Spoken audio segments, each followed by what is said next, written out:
ఈ రోజే గోపాష్టమి, కార్తీక మాసంలో 8వ రోజు. ప్రతి సంవత్సరం కార్తీక మాస శుద్ధ అష్టమి రోజు గోపాష్టమిని జరుపుకుంటారు.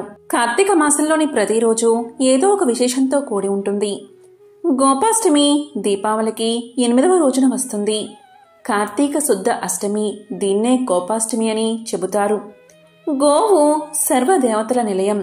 సకల దేవతలు వివిధ భాగాలలో కొలువై ఉంటారు. గోవుకి ప్రదక్షిణలు చేసి గోవు యొక్క పృష్ఠ భాగం అనుగా వెనుక తోకభాగం వైపుకి వెళ్లి పసుపు కుంకుమ సమర్పణ చేసి వీలైతే అరటిపళ్ళు కాని నీటిలో నానబెట్టిన నవధాన్యాలను బెల్లంతో కలిపి పెట్టడం వల్ల నవగ్రహాలతో పాటు సకల దేవుళ్ల అనుగ్రహం కలుగుతుంది. వాస్తవానికి గోవు అన్నది బ్రహ్మ సృష్టిలో లేదు. గోవును అష్టవసువులు వేల సంవత్సరాల యజ్ఞం చేసిన తర్వాత ఉద్భవించిన మాతృస్వరూపం. తరువాత అది సకల దేవతలకు నిలయమైంది. ఒక్కో భాగం మీద ఒక్కో దేవీ దేవతలు ఆసీనులై ఉంటారు. గోవును సందర్శన చేసినప్పుడు కామధేను స్తుతి కాని ఏదైనా గోవు యొక్క నామం కాని జపం చేయాలి. గోవుకి ఏదైనా తినిపిస్తే అది సకల దేవతలకు ఆరగించిన ఫలితాన్ని ఇస్తుంది. గోపూజ పశుపూజ కాదు, అది పరదేవతకు పూజ చేయడం. అగ్నిహోత్రము అంటే అగ్ని స్వరూపమే గోవు. అంటే అగ్ని ఎంత ఐశ్వర్యాన్ని ఇస్తుందో గోవు కూడా అంత ఐశ్వర్యాన్ని ఇవ్వగలదు. మీరు ప్రతిరోజు యజ్ఞం చేసి అగ్నిహోత్రం యొక్క అనుగ్రహం పొందడం ఎంత కష్టమో అంత తేలికగా పొందడానికి అవకాశం గోపూజ. గోవు పృష్ఠ భాగమునందు కాస్త పసుపు కుంకుమ వేసి నమస్కారం చేస్తే లక్ష్మీదేవి వెంటనే ప్రసన్నురాలు అవుతుంది. లక్ష్మీదేవి ఉండే స్థానాలు ఇవే: ఏనుగు కుంభస్థలం, ఆవు వెనుక తట్టు, తామర పువ్వు, బిల్వదళం వెనుక ఈనెలు ఉండే భాగం, సువాసిని పాపిట ప్రారంభ స్థానం. అందుకే గోవును ఆరాధన చేయడం వల్ల ఐశ్వర్య ప్రాప్తి కలుగుతుంది. ఒక్క గోదానానికి మాత్రం వేదం ఏం చెప్పిందో తెలుసా? గోవుని దానం చేస్తే పుచ్చుకున్నవాడు 1000 గోవులు పుచ్చుకున్నాడని, మీరు 1000 గోవులు ఇచ్చారని వేస్తారు. గో సహస్రమని తప్ప ఒక్క గోవుని దానం చేశాడని వెయ్యరు. ఒక్క గోదానంలోని ఆ గొప్పతనం. గోవుకు కాసిన్ని పచ్చగడ్డి తినిపించి దాని చుట్టూ ప్రదక్షిణ చేసి గంగడోలు ఇలా దువ్వి గోవు పృష్ఠభాగంలో పసుపు కుంకుమ వేసి వెళితే ఏం జరుగుతుంది అంటే, సేవించిన ఆవు శరీరానికి ఎన్ని వెంట్రుకలు ఉన్నాయో లెక్క పెడతాడు. ఒక్కొక్క వెంట్రుకని ఒక్కొక్క సంవత్సరంగా తీసుకుని ఆ సంవత్సరంలో ఈయన 100 యజ్ఞాలు చేశారని లెక్క వేస్తారు. పూర్వకాలంలో కన్యాకుబ్జం అనే నగరంలో 4 వేదాలు చదివిన ఒక విప్రుడు ఉండేవాడు. అతని పేరు సత్యవ్రతుడు. అతనికి సకల సద్గుణ రాశి అయిన హేమవతి అనే భార్య కలదు. ఆ దంపతులు అన్యోన్య ప్రేమ కలిగి అపూర్వ దంపతులు అనే పేరు బడిసిరి. వారికి చాలా కాలానికి లేకలేక ఒక కొడుకు పుట్టాడు. వారా బాలుణ్ణి అతి గారాభంగా పెంచుతూ అజామిరుడు అని నామకరణం చేశారు. ఆ బాలుడు దినదిన ప్రవర్ధమానమగుచు అతి గారాభం వల్ల పెద్దలను కూడా నిర్లక్ష్యంగా చూస్తూ దుష్ట సమాసాలు చేస్తూ విద్యను అభ్యసించక బ్రాహ్మణ ధర్మాలు పాటించక సంచరిస్తూ ఉండేవాడు. ఈ విధంగా ఉండగా కొంతకాలానికి యవ్వనం రాగా కామాంధుడై మంచి చెడ్డలు మరచి యజ్ఞోపవీతాన్ని తెంచి మద్యం సేవిస్తూ ఒక ఎరుకల జాతి స్త్రీని వలచి నిరంతరం ఆమెతోనే కామక్రీడల్లో తేలియాడుతూ ఇంటికి రాకుండా తల్లి తండ్రుల్ని మరచి ఆమె ఇంటనే భోజనం చేస్తూ కాలం గడుపుతూ ఉన్నాడు. అతి గారాభం ఎలా పరిణమించిందో విన్నావా రాజా? తమ బిడ్డలపై ఎంత అనురాగమున్నను పైకి తెలియపరచక చిన్ననాటి నుంచి అదుపు ఆజ్ఞల్లో ఉంచకపోతే ఈ విధంగానే జరుగుతుంది.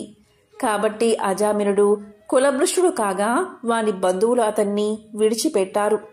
అందుకు అజామినుడు రెచ్చిపోయి వేట వల్ల పక్షులను జంతువులను చంపుతూ కిరాత వృత్తిలో జీవిస్తూ ఉన్నాడు.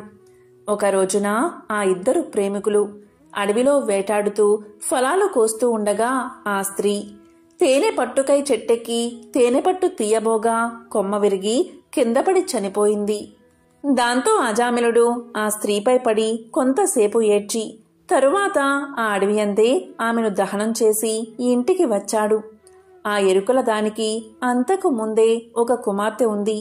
కొంతకాలానికి ఆ బాలికకు యుక్త వయస్సు రాగా కామాంధకారముచే కన్ను మిన్ను గానక అజామినుడు ఆ బాలికను కూడా చేపట్టి ఆమెతో కూడా కామ క్రీడల్లో తేలియాడుతూ ఉన్నాడు.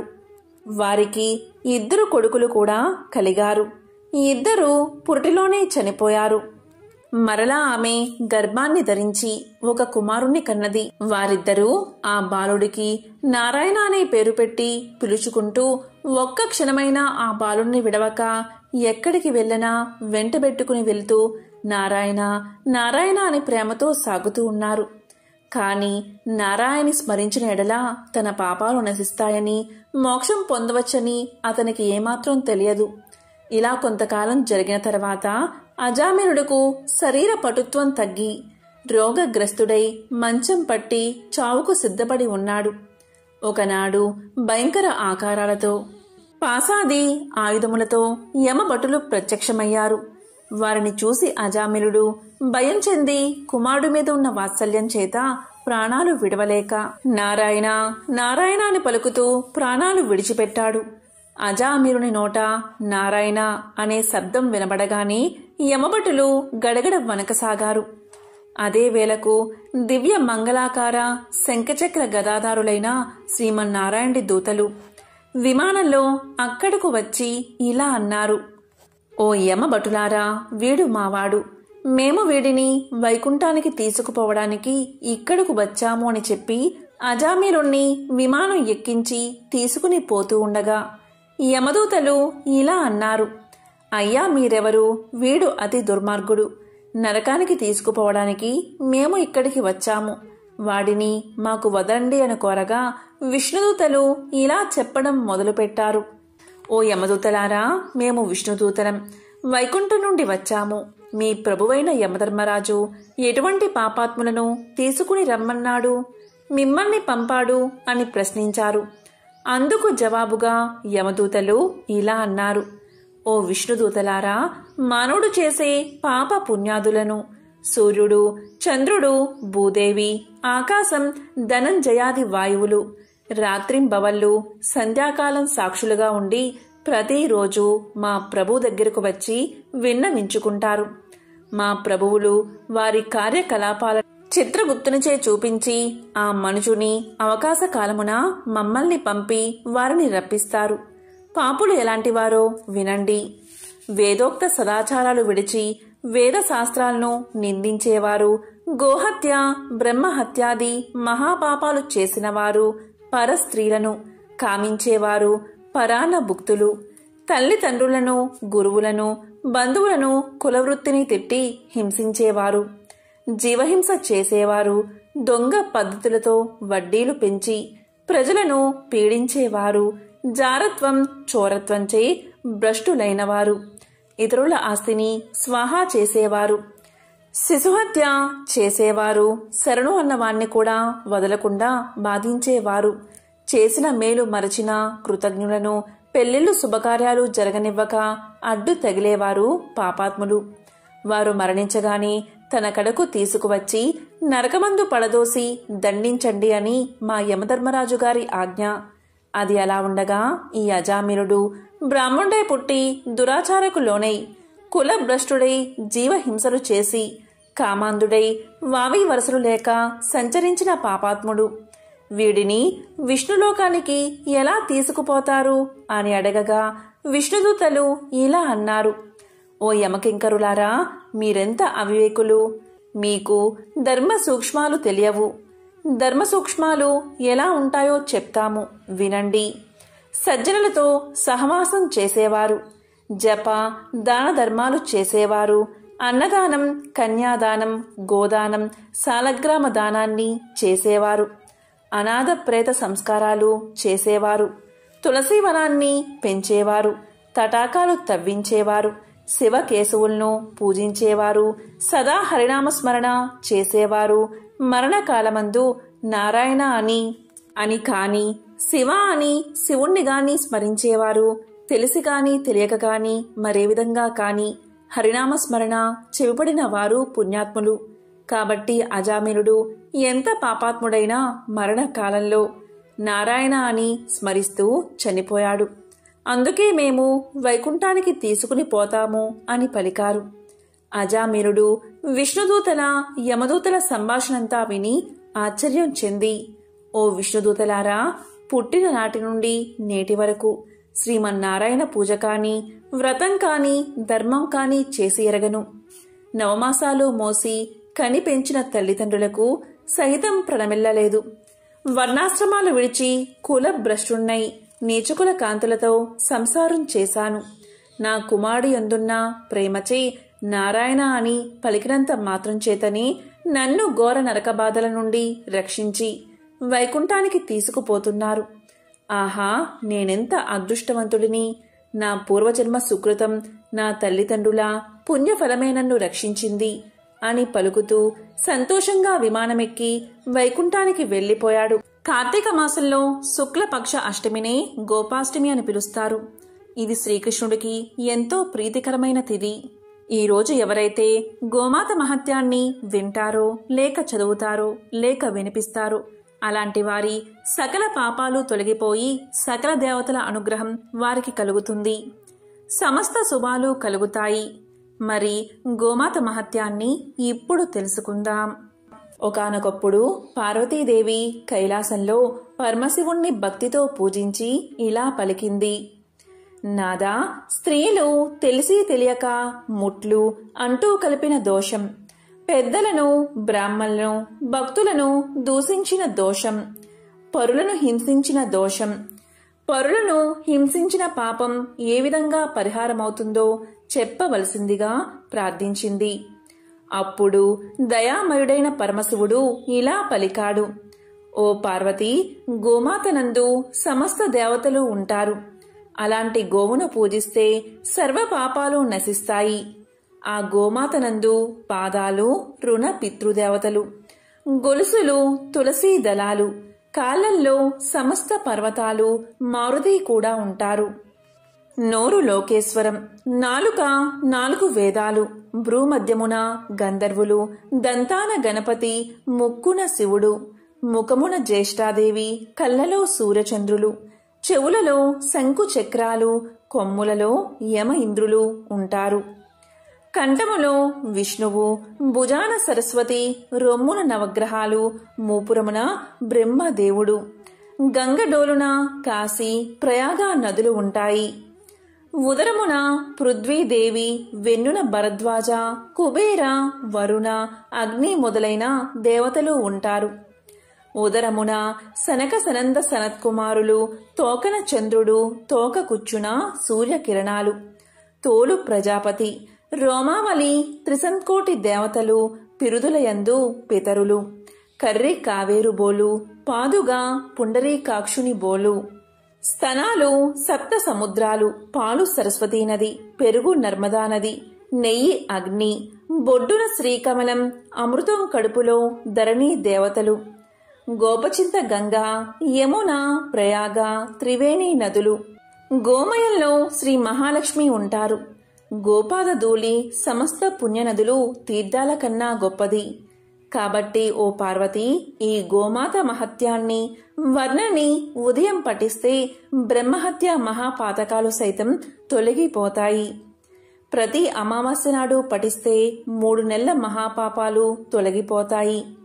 నిత్యము సంధ్యవేళ పఠిస్తే మహాలక్ష్మి అనుగ్రహం కలుగుతుంది.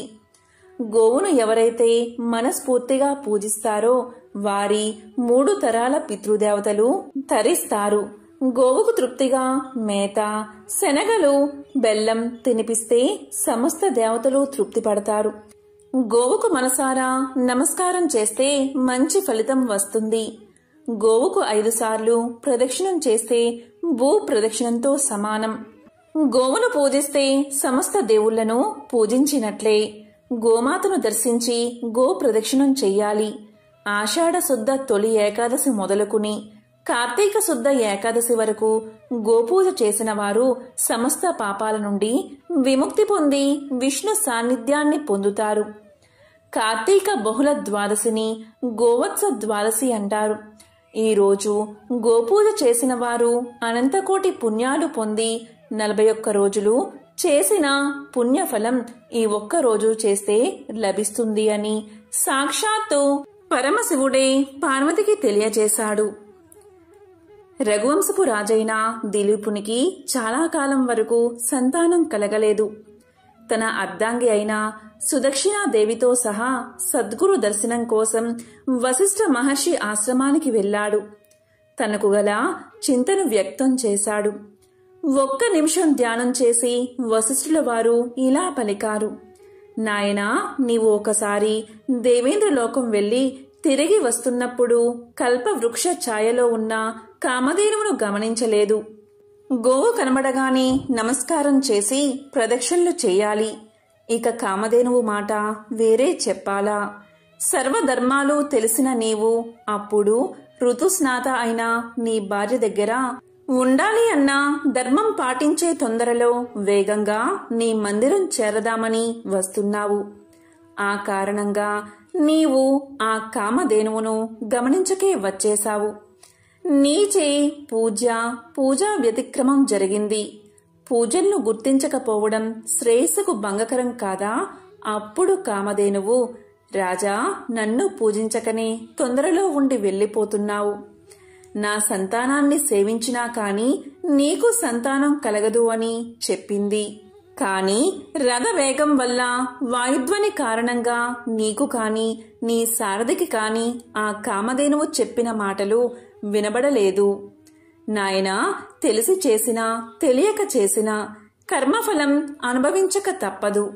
చేసిన తప్పును సరిదిద్దుకుని ప్రగతి పదంలో నడిచేవాడే ఉత్తముడు. కాబట్టి నీవు గోసేవ చేసి శ్రేయస్సును పొందు. వరుణుని యజ్ఞంలో పాలు, నెయ్యి, ధనధాన్యాలు సమకూర్చుటకై కామధేనువు పాతాళ లోకానికి వెళ్ళింది. ఆ గోమాత తిరిగి వచ్చేంత వరకు ఆమె సంతానమైన ఈ నందిని ధేనువును సేవించి తరించు అన్నాడు వశిష్ఠుడు. ఇలా వశిష్ఠుల వారు హితవు చెప్తూ ఉండగానే ఆ నందిని ధేనువు రానే వచ్చింది. దిలీపుడు పరమ సాధ్వి అయిన సుదక్షిణాదేవి ఆ నందిని ధేనువును సేవించడం ప్రారంభించారు. ఆ రాజదంపతులు నందిని ధేనువును నీడలాగా అనుసరించి సేవించారు. ఆ ధేనువు నిలిచినా నిలిచి, కూర్చున్నా కూర్చుని, నీళ్లు తాగినా తాగి ఆ నందిని ధేనువును ఆరాధించారు. ఇలా 21 రోజులు ఆ రాజదంపతులు ధేను వ్రతాన్ని పరమ భక్తితో చేశారు. వారి సేవకు సంతోషించిన నందిని ధేనువు వారి భక్తిని పరీక్షిద్దామని హిమాలయంలో ఒక గంభీర బిలంలోకి ప్రవేశించింది. త్రుటిలో ఒక సింహం ఆ హోమధేనువు మీద పడబోయింది. వెంటనే రాజు ఆ ధేనువును కాపాడ్డానికి ధనుర్బాణాలు తీయబోయాడు. కాని ఆశ్చర్యం, చిత్రపటంలో వీరునిలాగా ఉండిపోయాడు. ఆ సింహం మాయ వల్ల స్థానువుగా ఉండిపోయాడు. ప్రగల్భంగా అప్పుడు సింహం ఇలా పలికింది: రాజా, గిరిజాధిపతి ఆజ్ఞ పొంది నేనీ పరిసరాల్లో విహరిస్తున్నాను. శివ కింకరుడును. నా మీద నీ శక్తులేవీ పనిచెయ్యవు. నేను మామూలు సింహాన్ని కాను. ప్రతిరోజు పరమేశ్వరుడు నందిని ఆరోహించేటప్పుడు నన్ను పాదపీఠికగా ఉపయోగించి అనుగ్రహిస్తాడు. నేను నికుంభ మిత్రుడనైన కుంభోదరుడను. పార్వతీదేవికి పుత్రప్రాయమైన ఈ దేవదారు వృక్షాన్ని కాపాడడానికి పరమశివుడు నన్ను ఇక్కడ నియమించాడు. ఈ ప్రాంతాలకి వచ్చే ఏ మృగాన్నైనా భక్షించే అధికారం నాకు ఉంది అని పలికింది. నా పరాక్రమం, బాహుబలం వృధా అవుతున్నవే, ఈ నందిని ధేనువుని కాపాడలేకపోతున్నానే అని అనుకుంటున్న రాజు, నేను కుంభోదరుడును, శివకింకరుడును అన్న మాటలు వినగానే కొంచెం కుదుటపడ్డాడు. భగవత్ శక్తి ముందు మానవ శక్తి అత్యల్పమే కదా అని అనుకున్నాడు. ఆ కుంభోదరునితో ఇలా పలికాడు: ఓ దివ్యసింహమా, సృష్టి స్థితి లయకారకుడైన ఆ పరమేశ్వరుడు నీకువలే నాకు కూడా పరమ పూజ్యుడు. కాని హోమధేనువైన ఈ నందినిని కాపాడడం ధర్మమే కదా. మన ఇద్దరికీ శ్రేయోదాయకమైనది చెప్తాను. నా ఈ శరీరాన్ని ఆహారంగా స్వీకరించి నా గురుధనమైన ఈ నందిని దేనుముని విడిచిపెట్టు అని రాజు పలకగానే కుంభోదరుడు నవ్వి ఇలా అన్నాడు, ఓ రాజా, నీవు చాలా మూడులాగా ఉన్నావు. నీవు ఈ భూమండలానికి ఏక చక్రాధిపతివి. యవ్వనంలో ఉన్న మన్మథకారుడివి. ఒక్క గోవు కోసం అన్నీ వదులుకుంటావా? అల్ప కారణానికి అధిక మూల్యం ఎందుకు చెల్లిస్తావు? ఈ ఆవు కాకపోతే ఇలాంటివి 1,00,00,000 మీ గురువుగారికి ఇవ్వవచ్చు. నీ పాలనలో సుఖంగా ఉండే కోట్లాది ప్రజలను అనాథలను చేసి ఈ గోవు కోసం శరీర త్యాగం చేస్తావా? నీకు ఎట్టి అపకీర్తి రాదు, గురుద్రోహం అంటదు అని అన్నాడు దిలీపుణ్ణి ప్రలోభ పెడదామని. అది విని ధర్మాత్ముడైన దిలీపుడు ఇలా పలికాడు, ఆపద నుంచి రక్షించేవాడే క్షత్రియుడు. అలా చెయ్యనివాడు రాజు ఎలా అవుతాడు? అదేకాక ఎదురుగా హింస జరుగుతున్నా కాపాడకుండా చూస్తున్నా ప్రాణాలు ఎందుకు? ఓ శివకింకరుడా, నీవు దేవతామూర్తివి. నా శరీరాన్ని స్వీకరించి ఈ దేనువును విడిచి నా ప్రార్థన మన్నించు అని పలికాడు రాజు. ఎలాగో చివరికి ఒప్పుకుంది సింహం. స్థానువుగా ఉన్న రాజు మామూలుగా కదలగలిగాడు. తన్ని తాను సింహానికి అర్పిద్దామని మోకాళ్లపై కూర్చుని తలవంచుకుని సింహం వేటుకై ఎదురు చూస్తున్న దిలీపుడి మీద పుష్పవర్షం కురిసింది. అప్పుడు నందిని దేనువు దివ్య ఆకృతి దాల్చి ఇలా పలికింది, రాజా, వశిష్ఠ మహర్షి తపశ్శక్తి వలన నన్ను ఈ సింహమే కాదు, విశ్వంలో ఏ శక్తి హాని కలిగించలేదు. నిన్ను పరీక్షిద్దామని ఇలా చేశాను. నీ భక్తితో నన్ను మెప్పించావు. దివ్యమైన నా క్షీరాన్ని స్వీకరించు, సంతానవతుడివి అవుతావు అని పలికింది నందిని దేనువు. అప్పుడు ధర్మజ్ఞుడైన దిలీపుడు ఇలా పలికాడు, తల్లి, నీ కరుణ అమోఘం. నన్ను నా అర్ధాంగిని ధన్యుల్ని చేశావు. లేగదూడ నీ పాలకై ఎదురు చూస్తుంది. మహర్షులు యజ్ఞార్థం నీ క్షీరానికై నిరీక్షిస్తూ ఉంటారు. వారు తీసుకున్న తర్వాత మిగిలిన దానిలో 6వ వంతు తీసుకుంటాను అని పలకగానే తదేతి అని ఆశీర్వదించింది నందిని దేనువు. దేనువ్రత మహిమ వల్ల రఘు మహారాజును పుత్రునిగా పొందాడు దిలీపుడు. గోవు మహత్యం గురించి తెలిపే మరొక విశేషమైన కథను ఇప్పుడు విందాం. మహర్షులలో చ్యవన మహర్షికి ప్రత్యేకమైన స్థానముంది. నీటిలోనూ ఆయన తపస్సు చేసుకునేవాడు. ఒకసారి గంగా యమున సంగమ జలాల్లో మునిగి సమాధిపరుడై ఎంతో కాలం తీవ్ర తపస్సు చేశాడు చ్యవనుడు. తాపసులు కామక్రోధాదులను జయించినవారు. ఆ నీటిలో తిరిగే చేపలు హాయిగా ఆయన శరీరమంతా ఎక్కి తిరిగినా ఏమనక వాటి చిలిపి చేష్టలకు సంతోషించేవాడు చ్యవనుడు. ఇలా 12 ఏళ్లు గడిచాయి. ఒకసారి విధివశాత్తు కొందరు జాలరులు ఆ ప్రాంతాలకు వచ్చి వలని వేయగా చేపలతో పాటు చ్యవనుడు కూడా ఆ వలలో చిక్కుకున్నాడు. మహర్షి తపస్సు భంగమైనదని తమ తప్పు క్షమించమని ఆ మహర్షిని ప్రార్థించారు జాలరులు. ఓ జాలరులారా, భయపడకండి. మీరే తప్పు చెయ్యలేదు. మీ విధి నిర్వహణలో తెలియకుండా ఇలా జరిగింది. మీ కష్టం ఊరికే పోకూడదు. శ్రమించినందుకు తగిన ఫలితం మీకు రావాలి.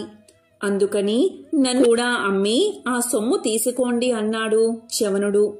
చ్యవనుడి ఉదార స్వభావానికి ఆశ్చర్యపడిన ఆ జాలరులు తమదే దోషమని తలంచి మహర్షి తపస్సు భంగపరచామని రాజైన నహుషుడి వద్దకు వెళ్లి వాళ్ళంతట వాళ్ళు తమ తప్పు విన్నవించి తమను శిక్షించమని కోరారు.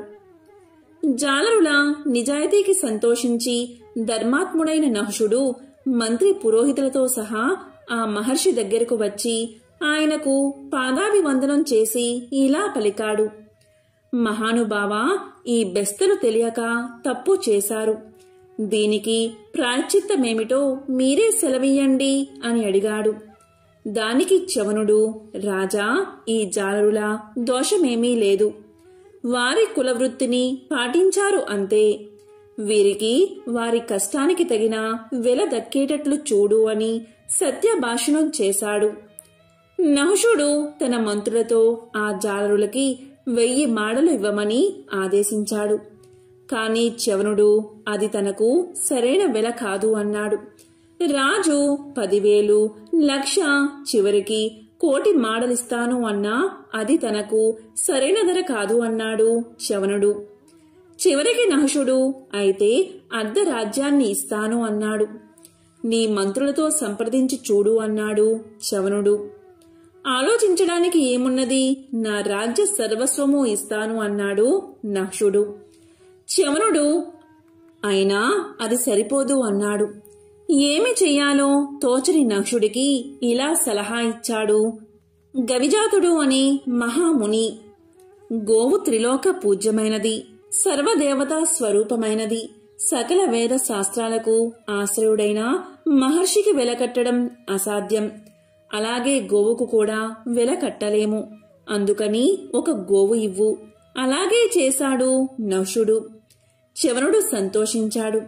తగిన వెల ఇచ్చావని పలికాడు. ఆ జాలర్లు కూడా సామాన్యులా ఇలా అనుకున్నారు. ధనధాన్యాలు ఎప్పుడైనా సంపాదించవచ్చు, కాని ఒక మంచి పని చేసే అవకాశం మళ్లీ మళ్లీ రాదు. దీపముండగానే ఇల్లు చక్కబెట్టుకోవాలి ఇలా అనుకుని మహర్షి దగ్గరకు వెళ్లి ఇలా పలికారు జాలరులు. అయ్యా, బ్రహ్మతుల్యమైన ఈ గోమాతను మీరే స్వీకరించి మమ్ము అనుగ్రహించండి అని పలికారు. వాళ్ల మంచితనానికి సంతోషించిన చ్యవనుడు ఈ చేపలకి మీకు సద్గతులు కలుగుతాయి అని ఆశీర్వదించాడు. ఆ తరువాత నహుషుడి ధర్మబుద్ధికి మెచ్చి చ్యవనుడు, గవిజాతుడు తమని వరం కోరుకోమన్నారు. అప్పుడు వినయంతో నహుషుడు, స్వామి, మీరు తృప్తి పొందితే అదే చాలు, నాకింకేదీ అక్కర్లేదు అని పలికాడు. గోమాత అంత విశిష్టమైనది. కన్నయ్య గోపాలుడు కాబట్టి ఆయన చింత గోవులు ఉండడం సహజమే. కాని ప్రపంచంలో ఎక్కడా కనిపించినంత ప్రముఖంగా భారతీయ సంస్కృతి, హైందవ ధర్మాలలో గోమాత ప్రస్తావన ఉంటుంది. అసలు గోత్రం అన్నమాటే గోవుల మంద నుంచి వచ్చింది అంటారు. భారతీయుల గోవుకి ఇంతగా ప్రాముఖ్యతను ఇవ్వడానికి కారణం లేకపోలేదు. అవి కేవలం పాలకు, వ్యవసాయానికి మాత్రమే తోడ్పడడం లేదు, మన మనసుని ఎరిగి మసులుకుంటూ వచ్చాయి. హిందువులు గోవులను స్వచ్ఛమైన ఆత్మలుగా భావిస్తారు. తమ కష్ట సుఖాలకు స్పందించే జీవులుగా భావిస్తారు. యజమాని బాధలో ఉన్నప్పుడు తాను కూడా కన్నీరు పెట్టే జీవి గోవు ఒక్కటే. అందుకేనేమో కన్నయ్యకు గోవులంటే అంత ఇష్టం. అంతదాకా ఎందుకు, గోవులు వర్షపు నీటిలో తడిస్తే చిరాకు పడిపోతాయని ఆయన గోవర్ధనగిరిని ఎత్తాడని నమ్మేవారు లేకపోలేదు.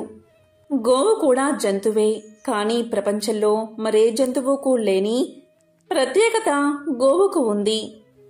గోవు ఒకవేళ విష పదార్థాలను తిని ఆ పాలను మనం తాగితే రోగగ్రస్తులం అవుతామేమో అని మనకు అనుమానం ఉంటుంది. ఒక ఆవుకు ప్రతిరోజు ఒక మోతాదుగా విషాన్ని ఎక్కించి 24 గంటల తర్వాత దాని రక్తాన్ని, పాలను, మూత్రాన్ని, పేడను పరీక్షిస్తే దేంట్లోనూ కూడా విషం లేదు. గరళాన్ని శివుడు కంఠంలో దాచుకున్నట్టు ఆ విషాన్నంతా తన కంఠంలో దాచుకుంది గోమాత. మరే జంతువుకు లేని విశిష్ట గుణం ఇది. ప్రాణవాయువును పీల్చుకుని ప్రాణవాయువును వదిలే ఏకైక ప్రాణి. విషాన్ని హరించే గుణం ఆవు పాలకు ఉంది. వైద్య శాస్త్రానికే అర్థం కాని రోగాలను సైతం తన మూత్రంతో తరిమి కొట్టగల శక్తి గోమాతది. ఆవు నెయ్యి, బియ్యం రెండూ కలిపి వేడి చేస్తే ఇథిలిన్ ఆక్సైడ్, ప్రొపలిన్ ఆక్సైడ్ అనే శక్తివంతమైన వాయువులు విడుదలవుతాయి. కృత్రిమ వర్షాన్ని కురిపించడానికి ప్రొపలిన్ ఆక్సైడే శ్రేష్టమైనది. గోమూత్రం ప్రపంచంలోని సర్వోత్తమమైన కీటక నాశిని. గోవు పేడ, మూత్రం ద్వారా తయారయ్యే మందులతో ఉదరకోశ వ్యాధులను నయం చెయ్యవచ్చు. ఇళ్లను, వాకిళ్లను ఆవు పేడతో అలికితే రేడియో ధార్మిక కిరణాల నుండి మనల్ని కాపాడుకోవచ్చు. ఆవు పేడలో కలరా వ్యాధిని వ్యాపింపచేసే, క్రిములను నాశనం చేసే శక్తి ఉంది. 1 తులం నెయ్యిని యజ్ఞంలో వాడితే 1 టన్ను ప్రాణవాయువుని ఉత్పత్తి చేస్తుంది. గోమూత్రం గంగాజలమంతా పవిత్రమైనది. పూర్వకాలంలో గోవులేని ఇల్లు ఉండేది కాదు. గోవు ఇచ్చిన పాడి పంటలతో పసిపాపల మొదలుకుని వృద్ధుల వరకు నిండు ఆరోగ్యంతో మసిలేవారు. ఏనాడూ సిరిలేదు అని వాపోయేవారు కాదు. వశిష్ఠుడు అంతటివాడు తన దగ్గర ఉన్న కామధేనువు వల్లే విశ్వామిత్రుడి వంటి మహారాజును కూడా ఓడించగలిగాడు. గోమాత గురించి వేదాలు ఇలా చెప్తున్నాయి. సర్వ సంపదలకు మూలం గోవు అంది అథర్వణ వేదం. గోవు గురించి ఎంత చెప్పినా తక్కువే అంటుంది శతపథ బ్రాహ్మణం. రోజూ కాస్త గడ్డి తినిపించి నీరు తాగిస్తే అలా సంరక్షించేవానికి అశ్వమేధ యాగం చేసిన ఫలం ప్రాప్తిస్తుందట. రాజులున్న కాలంలో గోసంపద అనుసరించే వారి భోగ భాగ్యాలు వర్ధిల్లేవి. లోక కళ్యాణం కోసం భగవంతుడు మానవులకిచ్చిన వరప్రసాదం గోవు. గోవు పట్ల మానవులు చూపే ప్రేమను గ్రహించి అంతకు పలురెట్లు అధికంగా మనకు ఫలాలను ఇస్తుంది గోమాత. మరి ఎంతో విశేషమైన గోవుకు ఏం పడితే ఎలాంటి ఫలితం కలుగుతుందో ఇప్పుడు తెలుసుకుందాం. గోవుకు నానబెట్టిన ఉలవలు పెడితే వృత్తినందు నిలకడ ఉంటుంది. నానబెట్టిన బొబ్బర్లు తినిపిస్తే ధనాభివృద్ధి కలుగుతుంది. నానబెట్టిన గోధుమలు తినిపిస్తే కీర్తి పట్టుదల పెరుగుతాయి. తోటకూర బెల్లము కలిపి గోమాతకు తినిపిస్తే ప్రశాంతత కలుగుతుంది. గోమాతకు నానబెట్టిన కందులు తినిపిస్తే కోపం తగ్గుతుంది. నానబెట్టిన మినుములు తినిపిస్తే ఆత్మవిశ్వాసం పెరుగుతుంది. నానబెట్టిన శనగలు తినిపిస్తే ఆధ్యాత్మిక చింతన కలుగుతుంది. అలాగే గోమాతకు బంగాళాదుంపలు తినిపిస్తే నరఘోషుల నివారణ జరుగుతుంది. క్యారెట్లు తినిపిస్తే వ్యాపారాభివృద్ధి కలుగుతుంది. దోసకాయలు తినిపిస్తే శత్రు నివారణ జరుగుతుంది. అలాగే టమోటాలు తినిపిస్తే వివాహ ప్రాప్తి కలుగుతుంది. సంతానం లేనివారు గోమాతకు వంకాయలు తినిపించాలి. దొండకాయలు తినిపించడం వల్ల మానసిక ప్రశాంతత కలుగుతుంది. ఎవరైతే నానబెట్టిన కందిపప్పును గోమాతకు తినిపిస్తారో ఇలా చేయడం వల్ల రుణ విముక్తి కలుగుతుంది. ఈరోజు కార్తీక మాసంలో 8వ రోజు. ఈ రోజు పూజించాల్సిన దైవం దుర్గాదేవి. జపించాల్సిన మంత్రం ఓం చాముండాయి విచ్చే స్వాహ. ఈరోజు అమ్మవారిని పూజించడం వల్ల ధైర్యం విజయం లభిస్తాయి. ఈరోజు నిషిద్ధాలు ఏంటి అంటే ఉల్లి, ముసిరి, మద్యం, మాంసం అస్సలు తినకూడదు. ఈరోజు మీకు తోచినవి యథాశక్తి దానంగా ఇస్తే చాలా మంచిది. ఓం కామధేనవే నమః. ఓం దుం దుర్గాయే నమః.